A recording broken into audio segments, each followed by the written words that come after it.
നിയമസഭാ സമ്മേളനത്തിൽ ഡോക്ടർ മൻമോഹൻ സിംഗിന് ആദരവ് അർപ്പിക്കുകയാണ് ഇപ്പോൾ നിയമസഭ. അതിന്റെ തത്സമയ ദൃശ്യത്തിലേക്ക് ചെയർമാൻ എന്നീ നിലകളിലും പ്രശംസ പിടിച്ചുപറ്റി. നിരവധി അന്താരാഷ്ട്ര കോൺഫറൻസുകളിലും അന്താരാഷ്ട്ര സംഘടനകളിലും ഇന്ത്യയെ പ്രതിനിധീകരിച്ച അദ്ദേഹം സൈപ്രസിൽ നടന്ന കോമൺവെൽത്ത് ഗവൺമെൻറ് മേധാവികളുടെ യോഗത്തിലേക്കും 1993 വെന്നയിൽ നടന്ന ലോക മനുഷ്യാവകാശ സമ്മേളനത്തിലേക്കും ഇന്ത്യൻ സംഘത്തെ ഇദ്ദേഹം നയിച്ചു. RBI ഗവർണർ എന്ന നിലയിൽ, ദേശീയ തലത്തിലും അന്താരാഷ്ട്ര നാണയനിധി അംഗമെന്ന നിലയിൽ അന്താരാഷ്ട്ര തലത്തിലും ശ്രദ്ധ നേടിയ ശേഷമാണ് അദ്ദേഹം രാഷ്ട്രീയത്തിലെത്തുന്നത്. 1991 രാജ്യസഭയിലേക്ക് തിരഞ്ഞെടുക്കപ്പെട്ട അദ്ദേഹം ധനകാര്യമന്ത്രി പദം അദ്ദേഹത്തെ തേടിയെത്തി. രാജ്യത്ത് സാമ്പത്തിക ഉദാരവൽക്കരണ നയങ്ങൾക്ക് തുടക്കം കുറിച്ച ധനകാര്യമന്ത്രി എന്ന നിലയിലും മൻമോഹൻ സിംഗ് കാലം അടയാളപ്പെടുത്തുക. 1991 നരസിംഹറാവു മന്ത്രിസഭയിൽ ധനമന്ത്രിയായിരുന്നു. അദ്ദേഹം പുത്തൻ സാമ്പത്തിക നയങ്ങളായ ഉദാരവൽക്കരണം, സ്വകാര്യവൽക്കരണം, ആഗോളവൽക്കരണം എന്നീ 3 ആശയങ്ങളിലൂടെ ഇന്ത്യൻ സമ്പദ്ഘടനയിൽ കാതലായ മാറ്റങ്ങൾ വരുത്തി. 2004 ഇടതുപക്ഷത്തിൻ്റെ പിന്തുണയോടെ UPA സഖ്യം അധികാരത്തിലെത്തിയപ്പോൾ മൻമോഹൻ സിംഗിനെയാണ് പ്രധാനമന്ത്രി പദത്തിലേക്ക് നിയോഗിച്ചത്. മഹാത്മാഗാന്ധി ദേശീയ ഗ്രാമീണ തൊഴിലുറപ്പ് പദ്ധതി, ഭക്ഷ്യസുരക്ഷാ പദ്ധതി, വിവരാവകാശ നിയമം തുടങ്ങി ഒട്ടേറെ ക്ഷേമ പരിപാടികൾ മൻമോഹൻ സിംഗ് മന്ത്രിസഭ ആവിഷ്കരിച്ചു. 2009 വിദ്യാഭ്യാസ അവകാശ നിയമം പാസ്സാക്കുന്നതിൽ മുൻപന്തിയിൽ നിന്ന് ശക്തി കൂടിയാണ് അദ്ദേഹം. ഇന്ത്യ ചൈന അതിർത്തി തർക്കങ്ങൾ കൊടുമ്പിരി കൊണ്ട കാലത്ത് ഊഷ്മളമായ വിദേശ ബന്ധം ഇന്ത്യക്കും ചൈനയ്ക്കുമിടയിൽ സൂക്ഷിച്ച് മൻമോഹൻ സിംഗ് അമേരിക്കയുമായി ആണവ കരാർ ഏർപ്പെട്ടതോടെ ഏറെ വിമർശനങ്ങൾക്ക് വഴിവെച്ചു. ധനമന്ത്രിയായും പ്രധാനമന്ത്രിയായും രാഷ്ട്ര നിർമ്മാണത്തിന് മൻമോഹൻ സിംഗ് നൽകിയ സംഭാവനകൾ അദ്ദേഹത്തിൻ്റെ സാമ്പത്തിക വൈദഗ്ധ്യത്തിന് അപ്പുറമാണ്. സൗമ്യത കാത്തുസൂക്ഷിക്കുമ്പോഴും തീരുമാനങ്ങൾ കാർക്കശ്യം അദ്ദേഹം പുലർത്തി. ഒട്ടേറെ അവാർഡുകളും അംഗീകാരങ്ങളും നേടിയിട്ടുള്ള മൻമോഹൻ സിംഗിനെ 1987 ഇന്ത്യയുടെ 2ാമത്തെ പരമോന്നത ബഹുമതിയായ പത്മഭൂഷൺ നൽകി രാജ്യം ആദരിച്ചു. കേംബ്രിഡ്ജ്, ഓക്സ്ഫോർഡ് സർവകലാശാലയിൽ അദ്ദേഹത്തിന് ഓണററി ബിരുദങ്ങൾ നൽകി ആദരിച്ചു. നിരവധി പുസ്തകങ്ങളുടെ രചയിതാവാണ്. 1998 മുതൽ 2004 വരെ രാജ്യസഭയിൽ പ്രതിപക്ഷ നേതാവായിരുന്നു. പ്രഗത്ഭനായ ഈ ധനകാര്യ വിദഗ്ധനെയും നിശ്ചയദാർഢ്യമുള്ള രാഷ്ട്രതന്ത്രജ്ഞനെയുമാണ് മൻമോഹൻ സിംഗിൻ്റെ നിര്യാണത്തിലൂടെ നമുക്ക് നഷ്ടമായിരിക്കുന്നത്. അങ്ങയുടെ വാക്കുകളോട് പൂർണ്ണമായി യോജിക്കുന്നു. 2024 ഡിസംബർ 26 അന്തരിച്ച മുൻ പ്രധാനമന്ത്രി ഡോക്ടർ മൻമോഹൻ സിംഗിൻ്റെ ദേഹവിയോഗത്തിൽ അഗാധമായ ദുഃഖം രേഖപ്പെടുത്തുന്നു. ഇന്ത്യൻ പ്രധാനമന്ത്രി എന്നതിന് പുറമെ അന്താരാഷ്ട്ര പ്രശസ്തനായ സാമ്പത്തിക വിദഗ്ധൻ, മാതൃകാ അധ്യാപകൻ, പ്രഗത്ഭനായ ഉദ്യോഗസ്ഥൻ, രാജ്യത്തിൻ്റെ ധനകാര്യമന്ത്രി എന്നിങ്ങനെ പല നിലകളിൽ പ്രശസ്തനായിരുന്നു അദ്ദേഹം. ഒരു സാധാരണ ഗ്രാമീണ കുടുംബത്തിൽ ജനിച്ച അദ്ദേഹം സ്വന്തം ധിഷ്ണയുടെ ബലത്തിലാണ് പ്രശസ്തമായ കേംബ്രിഡ്ജ് സർവകലാശാലയിൽ IMD ലിറ്റിൽ എന്ന വിഖ്യാത സാമ്പത്തിക ശാസ്ത്രജ്ഞൻ്റെ വിദ്യാർത്ഥിയായി തൻ്റെ ഗവേഷണ പ്രബന്ധം പൂർത്തിയാക്കിയത്. കയറ്റുമതിക്ക് ഊന്നൽ നൽകുന്ന ഒരു സാമ്പത്തിക നയം വേണമെന്നതായിരുന്നു അദ്ദേഹത്തിൻ്റെ പ്രബന്ധത്തിലെ പ്രമേയം.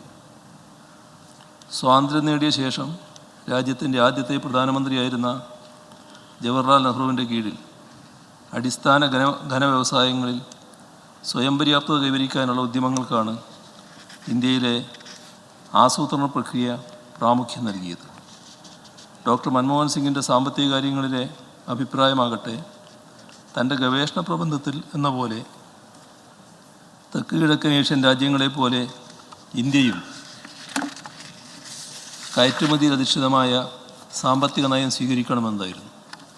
ഗവേഷണം പൂർത്തിയാക്കി മടങ്ങിയെത്തിയ ഡോക്ടർ മൻമോഹൻ സിംഗ് പഞ്ചാബ് സർവകലാശാലയിലും പിന്നീട് പ്രൊഫസർ KN രാജനൊപ്പം ഡൽഹി സ്കൂൾ ഓഫ് എക്കണോമിക്സിലും അധ്യാപകനായി.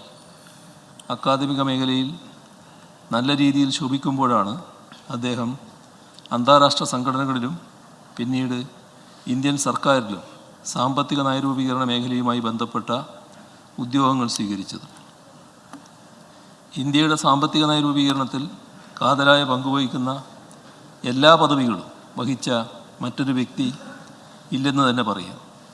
കേന്ദ്ര ധനകാര്യ സെക്രട്ടറി, റിസർവ് ബാങ്ക് ഗവർണർ, ആസൂത്രണ കമ്മീഷൻ ഉപാധ്യക്ഷൻ, പ്രധാനമന്ത്രി ചന്ദ്രശേഖറിൻ്റെ മുഖ്യ സാമ്പത്തിക ഉപദേഷ്ടാവ്, PV നരസിംഹറാവു മന്ത്രിസഭയിലെ ധനകാര്യമന്ത്രി എന്നിങ്ങനെ എല്ലാ സുപ്രധാന ചുമതലകളും ഡോക്ടർ മൻമോഹൻ സിംഗ് നിർവഹിച്ചു.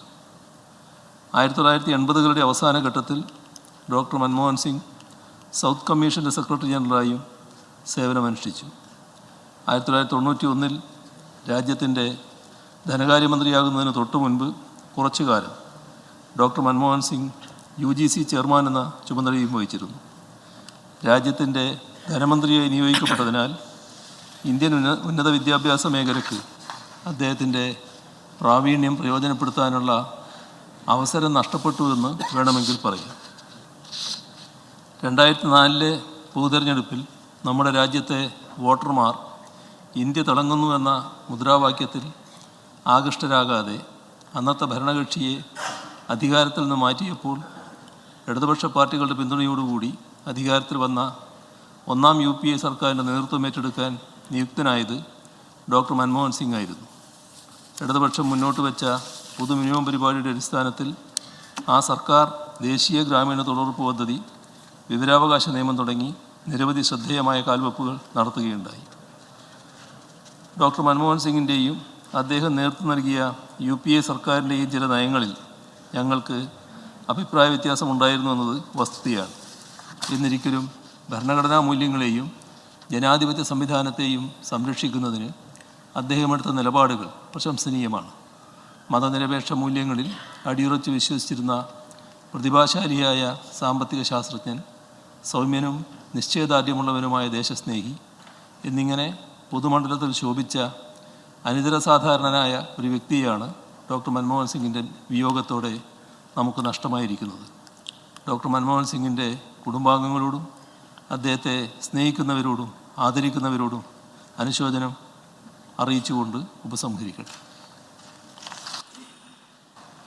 സർ, നമ്മളെ എല്ലാവരെയും വിസ്മയിപ്പിച്ച ഒരു പ്രധാനമന്ത്രിയാണ് കടന്നുപോയത്.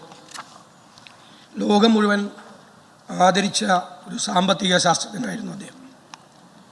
നമുക്കറിയാം, ധനകാര്യമന്ത്രിയായി പിന്നീട് 10 വർഷം ഇന്ത്യയുടെ പ്രധാനമന്ത്രിയായ സമയത്താണ് രാജ്യത്ത് അതുവരെ നിലനിന്നിരുന്ന സാമ്പത്തിക രീതികൾക്ക് മാറ്റമുണ്ടാക്കിക്കൊണ്ട് എക്കണോമിക് റീഫോംസ്, സാമ്പത്തിക പരിഷ്കാരങ്ങൾ അദ്ദേഹം ഇന്ത്യയിൽ നടപ്പിലാക്കിയത്.